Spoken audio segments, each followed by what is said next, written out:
Vanakkam, welcome back to Medical Assistance 24/7. Another worrisome day because a new corona variant called Omicron has emerged in South Africa.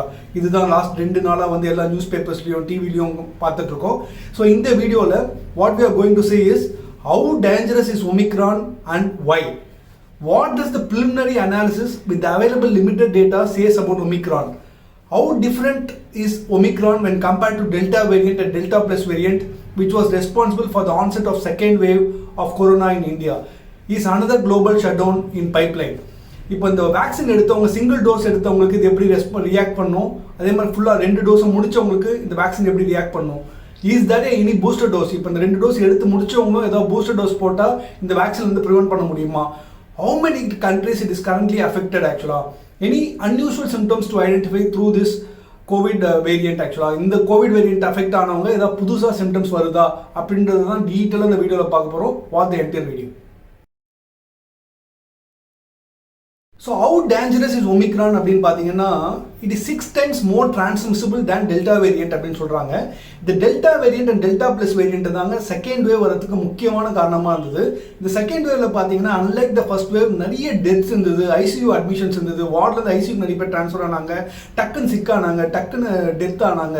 இது மாதிரி நிறைய நடந்ததுக்கு முக்கியமான காரணம் என்னன்னு பார்த்தீங்கன்னா டெல்டா வேரியன்ட் வந்து ரொம்ப சிவியராக இருந்தது. அதனால செகண்ட் வேவ்ல வந்து death rates were more when compared to the first wave.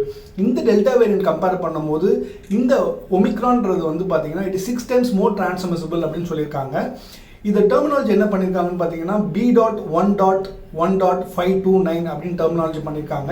இன்னும் முக்கியமான காரணம் என்னன்னா, இஃப் யூர் இந்த ஹெல்த் கேர் ஃபீல்டு ஆர் இந்த ஹாஸ்பிட்டல் செட்டப்ல இருக்கீங்க அப்படின்னா இந்த டெல்டா வேரியன்ட் அஃபெக்ட் ஆகும்போது வந்து doctors have framed a magical treatment called cocktail treatment அப்படின்னு சொன்னாங்க. இந்த காக்டெயில்ன்றது என்னன்னா மோனோக்ளோனல் ஆன்டிபாடிஸ் ட்ரீட்மெண்ட் அப்படின்னு சொல்லிட்டு doctors have come to conclusion they prepared a cocktail with some certain of medicines. ஆக்சுவலாக ஒரு செட் ஆஃப் மெடிசன்ஸ் வச்சு கொடுத்தாங்க. அது இந்த டெல்டா வேரியன்ட்ல அஃபெக்ட் ஆனவங்களை எர்லி ஸ்டேஜஸ்ல வந்து நல்லா காப்பாத்துச்சு. ஆக்சுவலாக ரொம்ப சிவியரா போறது தடுத்துச்சு, ஐசியூக்கு போறது தடுத்துச்சு, டெத் ரேட்டை தடுத்துச்சு. இது எல்லாத்துக்குமே இந்த காக்டெயில் ட்ரீட்மெண்ட் வந்து ரொம்ப ஹெல்ப்ஃபுல்லாக இருந்தது. பட் ஷாக்கிங் ஃபேக்ட் என்னன்னு பார்த்தீங்கன்னா, இந்த காக்டெயில் ட்ரீட்மெண்ட் வந்து டெஃபினட்டாக இந்த ஒமிக்ரான் வேரியண்ட்டை வந்து ஹெல்ப் பண்ணாது அப்படின்றது தான் இப்போ கண்டுபிடிச்சிருக்காங்க. அதனால தான் இது ரொம்ப ஷாக்கிங்காக இருக்கு.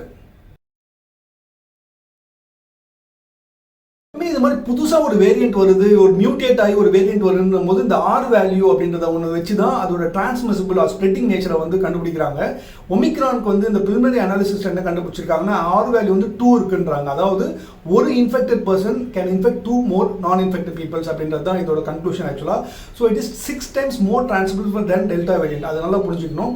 இதோட சிவியாரிட்டி அதிகமாக இருக்கனால it could evade your immune system. உங்களோட எதிர்ப்பு சக்தி நல்லா இருந்தாலும் அதை தாண்டி உள்ள வந்து உங்களை அஃபெக்ட் பண்ணக்கூடிய இது இருக்குது. அதே மாதிரி இது வந்து வேக்சின் பேக் த்ரூ இன்ஃபெக்ஷன் அப்படின்றாங்க. வேக்சின் பேக் த்ரூ இன்ஃபெக்ஷன் அப்படின்னா ஜென்ரலாக பார்த்தீங்கன்னா வேக்சின்ஸ் போடாதவங்களுக்கு தான் இந்த COVID-19 இன்ஃபெக்ஷன் வந்தது. பட் உங்களுக்கு விஷயம் நல்லா புரிஞ்சுக்கணும், கோவிட் வேக்சின் எடுத்தாலும் it will not give you 100% protection.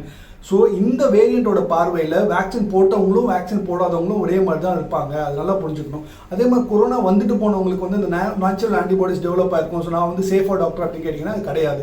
அதனால தான் இந்த வேரியண்ட்டுக்கு வந்து உலகம் ஃபுல்லாக வந்து ரொம்ப இம்பார்ட்டன்ஸ் கொடுத்துட்ருக்காங்க.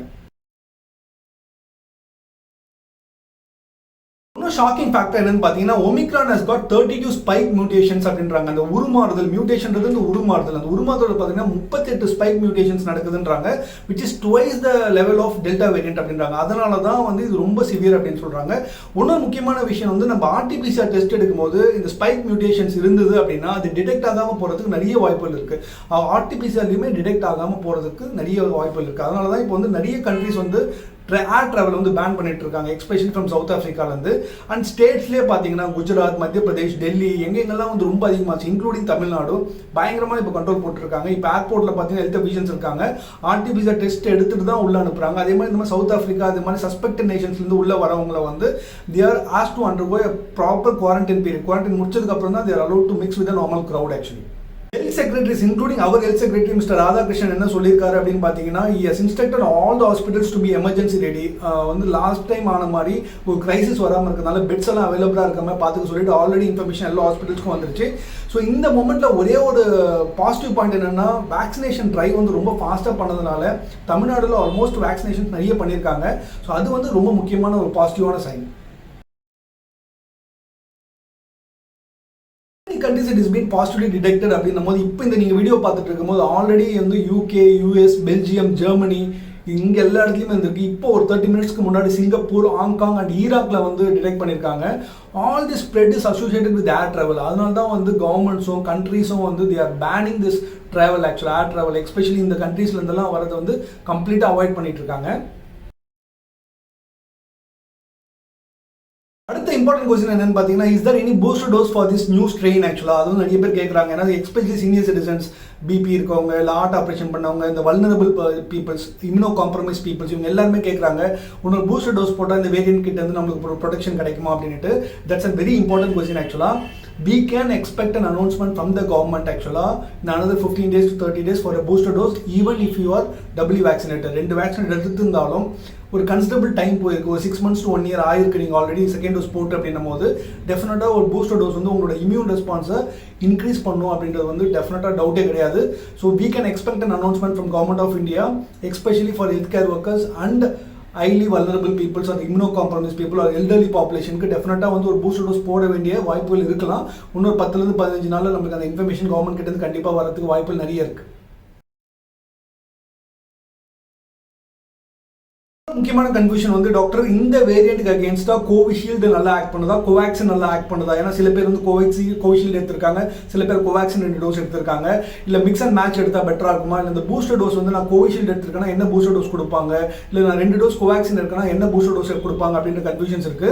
ஒரு விஷயம் நீங்கள் நல்லா புரிஞ்சுக்கணும், கோவிஷீல்டாக இருந்தாலும் கோவேக்சினாக இருந்தாலும் டெஃபினட்டாக 2 டோஸ் எடுக்கும் போது உங்கள் உடம்புல வந்து அதுக்கு உண்டான இம்யூனிட்டி டெஃபினட்டாக இருக்கும்.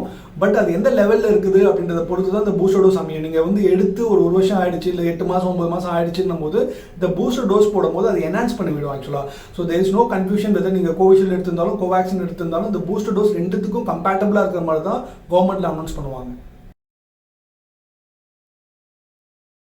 Compared to many developing nations across the world, India has done exceedingly well in terms of vaccination. அது வந்து டெஃபினட்டாக அப்ரிஷியேட் பண்ணி ஆகணுங்க. பட் இதில் வந்து என்னன்னா, the acceptance level of people coming forward to take vaccination was much better in India. India has outperformed many countries. இந்த vaccination நம்பர்ஸில் வந்து பார்த்தீங்கன்னா இந்தியா வந்து நல்லா பண்ணியிருக்காங்க. ஸோ இது வந்து ஒரு பக்கம் இருந்தாலும் இந்த வேக்சினேஷன் பாலிசியில் பார்த்தீங்கன்னா நிறைய லூப் ஹோல்ஸ் இருக்குது. அதை வந்து டெஃபினட்டாக வந்து இவங்க அட்ரஸ் பண்ணணும். ஃபார் எக்ஸாம்பிள், இப்போ நான் யூஏஇயில் வந்து ஃபர்ஸ்ட் டோஸ் எடுத்திருக்கேன்னு வச்சுக்கோங்களேன், அங்கே அப்ரூவ் ஆன வேக்சின், ஃபார் எக்ஸாம்பிள் அங்கே ஒரு கோவேக்சினும் கோவிஷீல்டும் இல்லாத ஒரு வேக்சின் எடுத்திருக்காங்க அப்படின்னா அவங்க இங்கே வந்ததுக்கப்புறம் செகண்ட் டோஸ் எது எடுக்கணும்னு சொல்லிட்டு ஒரு கிளாரிட்டி இல்லை. ஸோ இந்த மாதிரி சின்ன சின்ன கேப்ஸ் நிறைய இருக்குது. அதே மாதிரி இந்த மிக்ஸ் ஆஃப் வேக்சின்ஸ், ஃபர்ஸ்ட் வந்து கோவேக்சின் எடுத்துட்டு செகண்ட் கோவிஷீல்டு எடுத்து அவங்களோட இம்யூன் ரெஸ்பான்ஸ் எப்படி இருக்குன்றதுக்கு பார்த்தீங்கன்னா ரிசர்ச் டேட்டா வந்து நம்ம கிட்ட ரொம்ப கம்மியாக இருக்குது. பட் ஒரு பேப்பர் ரிலீஸ் பண்ணாங்க, அதில் என்ன ஆச்சுன்னா கோவிஷீல்டோ கோவேக்சினும் மாற்றி எடுக்கும் போது வந்து டெஃபினட்டாக அவங்களோட இம்யூன் ரெஸ்பான்ஸ் பெட்டராக இருந்துச்சுன்னாங்க. பட் அது போதுமானதாக இல்லாதனால வந்து இந்த வேக்சின் பாலிசி வந்து ஒன்றும் வந்து நம்மளால ஸ்டாண்டர்டைஸ் பண்ண முடியல. ஸோ அதனால தான் இந்த கன்ஃபியூஷன்ஸ் ஓடிட்டு இருக்கு. ஏன்னா இந்த மாதிரி அப்ராட்லேருந்து ஒரு வேக்சின் போட்டு வந்தவங்க, செகண்ட் டோஸ் ஒன்றும் போடாமல் இருக்கவங்க, இவங்க எல்லாமே வந்து they have to come to conclusion. ஏன்னா ஒரு 20% பீப்புள்ஸ் வேக்சின் பண்ணாமையோ இல்லை இம்யூனோ காம்ப்ரமைஸ்டாக இருந்தாங்கன்னா அவங்க மூலியமாக இது திருப்பி எல்லாருக்கும் ஸ்ப்ரெட் ஆகிறதுக்கு நிறைய வாய்ப்புகள் இருக்குது. Any unusual symptoms for this variant அப்படின்னு பார்த்தீங்கன்னா, the National Institute of Communicable Diseases in South Africa has released a latest statement actually 5-6 hours முன்னாடி ரிலீஸ் பண்ணிருக்காங்க. அதில் வந்து they have reported no unusual symptoms actually. But ஒரு shocking fact என்னன்னா, it is affecting the peoples between 20, 30 and late stages of 30. இந்த young age குரூப்பை தான் affect பண்ணுதுன்றாங்க. So elderly பீப்புள்ஸை வந்து பெருசாக அஃபெக்ட் பண்ணலன்றாங்க.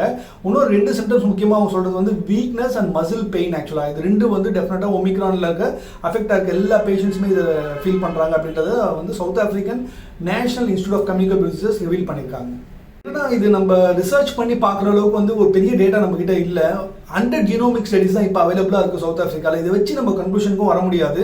ஸோ இதோட சிம்டம்ஸ் வந்து இவ்வளோதான்றது நம்ம சொல்ல முடியாது. ஸோ இது போதுமான அளவுக்கு டேட்டா நம்ம கிட்ட இருக்கும் போது தான் இதோட சைன்ஸ் அண்ட் சிம்டம்ஸ் எப்படி வந்து டிஃப்ரெண்ட்டாக இருக்குது, வேரியண்ட்டுக்கு சம்மந்தமாக இருக்கா இல்லை சம்மந்தம் இல்லாமல் இருக்கா, புது புது சிம்டம்ஸ் வருதா அப்படின்றத நம்ம டெஃபினட்டாக சொல்ல முடியும். Why it is looking really dangerous now ன்னு பார்த்தீங்கன்னா, இப்போ இந்த வெட்டிங் அக்கேஷன்ஸ் இந்த 2 வருஷமா தள்ளி போட்டு இந்த வெட்டிங்ஸ் எல்லாமே வந்து பார்த்தீங்கன்னா சீசன் ஆஃப் வெட்டிங்ஸ் மாதிரி. இப்போ எங்கள் ஃபேமிலியில் ஒரு 2-3 கல்யாணம் இருக்குது. I request all the senior citizens to please avoid this kind of gatherings ஆக்சுவலாக. எஸ்பெஷலாக இஃப் யூர் இம்யூனோ காம்ப்ரமைஸ், இல்லை உங்களுக்கு டயபெட்டிஸ் இருக்குது, ஹைப்பர் டென்ஷன் இருக்குது அப்படின்னா தயவு செய்து இது மாதிரி கேதரிங்ஸ் போகிறத அவாய்ட் பண்ணுங்க. இது மாதிரி எல்லா ஈவெண்ட்ஸுமே அவாய்ட் பண்ணுங்க. மாஸ்க் வந்து இட் பிகம்ஸ் வெரி ரேர் ஆக்சுவலாக. இப்போ நிறைய பேர் மாஸ்க் கூட பார்க்க முடியல, வாயுக்கும் போட்டுட்டு இருக்காங்க, மூக்கு வந்து நல்லா தெரியுது. ஐபிஎல் மேட்சஸ் ஆரம்பிச்சிட்டாங்க, இப்போ தியேட்டர்ஸ்லாம் ஓப்பன் பண்ணிட்டாங்க. பண்ணிட்டாங்க. அதுவும் யங் பீப்புள்ஸ் ஆக்சுவலாக 20-30 இயர்ஸ் 40 இயர்ஸில் இருக்கவங்க தான் தேட்டருக்கு போகிறாங்க, அவங்களோட ஸ்டார்ஸ் அப்ரிஷியேட் பண்ணுவோம். இதெல்லாமே கொஞ்சம் இப்போ ஸ்டாப் பண்ணுறது பெட்டர். ஆக்சுவலாக peoples are become very comfortable and tired. ஆக்சுவலாக வேரிங் மாஸ்க் அதெல்லாம் போட்டு ரொம்ப டயர்ட் ஆகிட்டாங்க. கேதரிங்ஸ் வந்து சுத்தமாக அவாய்ட் பண்ணுங்கள். எங்கே நீங்கள் போய் நின்னாலும் அங்கே ஒரு வென்டிலேஷன் இருக்கான்னு பார்த்துக்குங்க. ஆக்சுவலாக if you feel like there is no ventilation and there is lot of accumulation, better to leave that place ஆக்சுவலாக as soon as possible. So என்ன டாக்டர் பண்ணுறதுன்னு பார்த்தீங்கன்னா, ஸ்டிக் டு பேசிக்ஸுங்க. COVID appropriate behaviour is very very very extremely யூஸ்ஃபுல்லுங்க. அதை தான் நீங்கள் பண்ணணும். Again going back to basics like masking, social distancing, good ventilation in shared places, ஆக்சுவலாக சானிடைஸ் யுவர் ஹேண்ட்ஸ் ரெகுலர்லி. இது எல்லாமே பண்ணிங்கன்னா தான் நம்ம வந்து இதுலேருந்து தப்பிக்க முடியும். இது எது வரைக்கும் டாக்டர் பண்ணணும்னு பார்த்தீங்கன்னா, இந்த லாஸ்ட் பேஷண்ட் ஆஃப் கொரோனா நம்ம உலகத்தில் இந்த பூமியில் இருக்கிற வரைக்கும் இந்த ப்ரிகாஷன்ஸ் எடுத்துகிட்டு தான் இருக்கணும், எஸ்பெஷலி வித் சீனியர் சிட்டிசன்ஸ். ஜென்ரலாக உன்னோட கொஸ்டின் என்னன்னு பார்த்தீங்கன்னா, மை ஃபாதர் இஸ் டயபெட்டிக், எங்கள் அம்மாவுக்கு வந்து ஹார்ட் ஆப்ரேஷன் பண்ணியிருக்காங்க, இவங்க 2 பேரும் சீனியர் சிட்டிசன்ஸ் தனியாக இருக்காங்க, நான் சென்னையில் இருக்கேன். ஸோ இவங்களுக்கு வந்து பார்த்தீங்கன்னா 2 வேக்சினுமே எடுத்துட்டாங்க. பட் அவங்க ஒரு டோஸ் வேக்சினோ இல்லை வேக்சின் எடுக்காமல் இருக்கும்போது ஃபஸ்ட்டு வேவ்லையோ இல்லை செகண்ட் வேவ்லையோ கொரோனா ஆல்ரெடி வந்து அவங்க ஹாஸ்பிட்டல் அட்மிட் ஆகி டிஸ்சார்ஜ் ஆயிருக்காங்க. ஸோ இவங்களுக்கு அந்த ஆன்டிபாடிஸ் டெவலப் ஆயிருக்குமா, இல்லை 2 டோஸ் எடுத்துட்டாங்களே டாக்டர், இப்போ வந்து 6 மந்த்ஸ் ஆகிடுச்சு இல்லை 1 இயர் ஆகிடுச்சு, இப்போ அந்த வேக்சினோட ஆன்டிபாடிஸ்லாம் கம்மியாக இருக்குமா, எஃபெக்ட் கம்மியாக இருக்குமா அப்படின்னு கேட்குறவங்களுக்கு தான் நான் திருப்பி சொல்கிறேன். ஒரு பூஸ்டர் டோசஸ் வந்து இப்போ வந்து இன்ஃபர்மேஷன் வந்து கவர்மெண்ட்லேருந்து வரக்கூடிய வாய்ப்புகள் நிறைய இருக்குது. அப்படி வரும்போது இவங்கள தான் ஃபஸ்ட்டு டார்கெட் பண்ணுவாங்க, ஹெல்த் கேர் ஒர்க்கர்ஸை டார்கெட் பண்ணுவாங்க. அதுக்கு மாதிரி சீனியர் சிட்டிசன்ஸ் ஒரு having some diabetes, hypertension, இல்லை ஹார்ட் ஆப்ரேஷன் பண்ணவங்க, இல்லை கிட்னி ரிலேட்டட் ப்ராப்ளம்ஸ் இருக்காங்க, இப்படி மாதிரி ஹைலி வல்னரபிள் பீப்புள்ஸை தான் டார்கெட் பண்ணுவாங்க. ஸோ அது வரைக்கும் நம்ம சேஃபாக இருக்கிறது ரொம்ப ரொம்ப முக்கியம். Thanks for watching this video. Please share this video to all the peoples and ensure they take it very seriously and maintain all the COVID appropriate behavior. Thanks for watching.